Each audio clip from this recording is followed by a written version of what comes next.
So Manu, I'm just having these one-on-one talanoa with our people today because we're here at this like hackathon with these topics around inclusion and diversity, and I wonder if you might talk what that means to you today after kind of being present for our sessions throughout the day. Well, it's a pretty broad answer there, because the reality around our everyday lives mean that we're in situations where our culture, our birthplace, our whakapapa, our pepeha, our own existence is always questioned.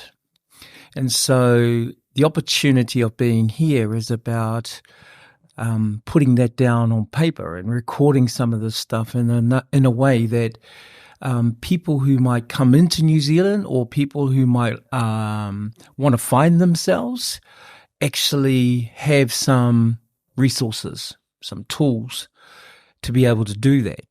So we know that we're not a homogenous community. So if we think about our Māori, even Māori wouldn't see themselves as one Māori group. The term Māori is a Western construct as well. So every brown-faced person in New Zealand was Māori, when in actual fact you have your hapu, you have your iwi, you have your marae, you have your whānau, and they could be all different, even in a place like Tamaki Makaurau, Auckland. So the reality for us is that we've got to understand the cultural aspects to who we are, where we're from, understand how that feeds into our past and what our tupuna, what our grandparents wanted for us in that setting way back then. A lot of the immigrants or migrants that come to New Zealand to live, they bring a culture as well. Doesn't matter where they come from. They bring their own culture. And we want to, as a mana whenua, as a tangata whenua, as a iwi, as a hapu, we want to encourage them to keep their culture. It's not about trying to come to New Zealand and change your culture to Māori or to a New Zealand born, but to be proud of who you are and where you've come from, but also understand that you're living in Aotearoa, New Zealand. And there are certain tikanga, kawa, that we follow as part of our upbringing in Aotearoa, New Zealand. So as the mana whenua, we want to make sure that people understand that, practice it, be encouraged to learn it, but also keep their own culture. So very important for people to be able to know who they are. So Manu Sione is Māori, so from Ngāti Whātua, Samoan, from the villages of Whangamalo and Luatunuu, and from Cook Islands, from the island of Puka Puka. So, I've got a history from my grandfather coming here in 1916 from Puka Puka via Rarotonga to New Zealand to fight in the First World War. And then stayed in New Zealand because he was only a young man, continued to serve with the New Zealand Armed Services and go overseas to North Africa. Stayed alive during that time, thankfully, and came back to New Zealand, married my grandmother, who's Ngāti Whātua, Te Uri o Hau, me Te Tāu Oku Hapu, and Rewati Rawa ko Waikaritu Marae. And so I connect with the Māori side, but I also strongly connect with the Samoan and the Cook Island side. So people get a bit afraid about Māori wanting to dominate them and, you only learn Māori while you're here in New Zealand. That's not the case. I hope that the tools and the resources and the kōrero that we're having is about diversity, is about equity, is about inclusion and acceptance. So the reality for us is that we're all one people in a world that is finite. And if we don't look after our world, the world's going to chuck us out. Mm. So, we're seeing climate change and things like that. And I'm getting into philosophical corridor now. Perfect. The reality is that we aren't looking after the one place that we are living in, and we are only caretakers of this whenua, of our moana, of our seafood, of our skies.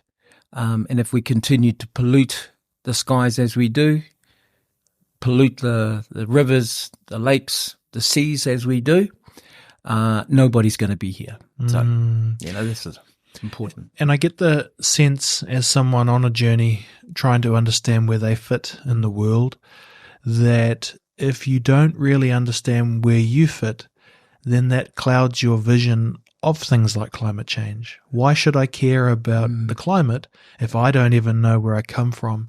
And I guess one of the feelings I've had this morning is that I don't just have to go back to the Cook Islands to retrace my past, that I might be able to initiate that through Māoridom, through understanding that when I listen to people acknowledge their ancestors, that helps them be in that moment, as opposed where me or others in that room today are kind of on this wild mission of where do I fit today? What hat should I put on? Yeah.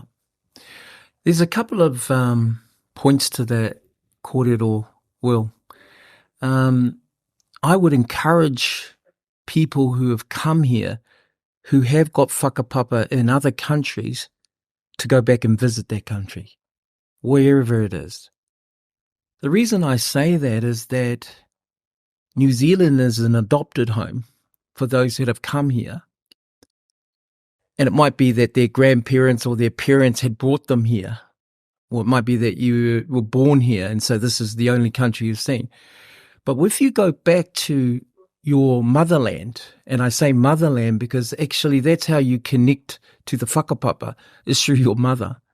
If you go back to the motherland and talk to the kaumātua, the queer, the elders about your name and what you understand at the moment, that brings a totally different enrichment than you would get from books or videos or,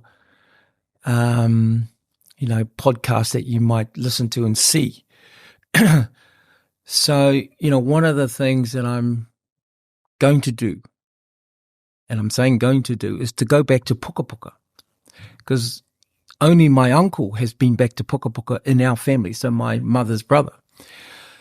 And so I've already organised to, in 2025, go back with the puka puka community who are flying to Samoa. And it's cheaper to charter a plane from Apia to puka puka than it is to travel from Rarotonga to puka puka. Wow.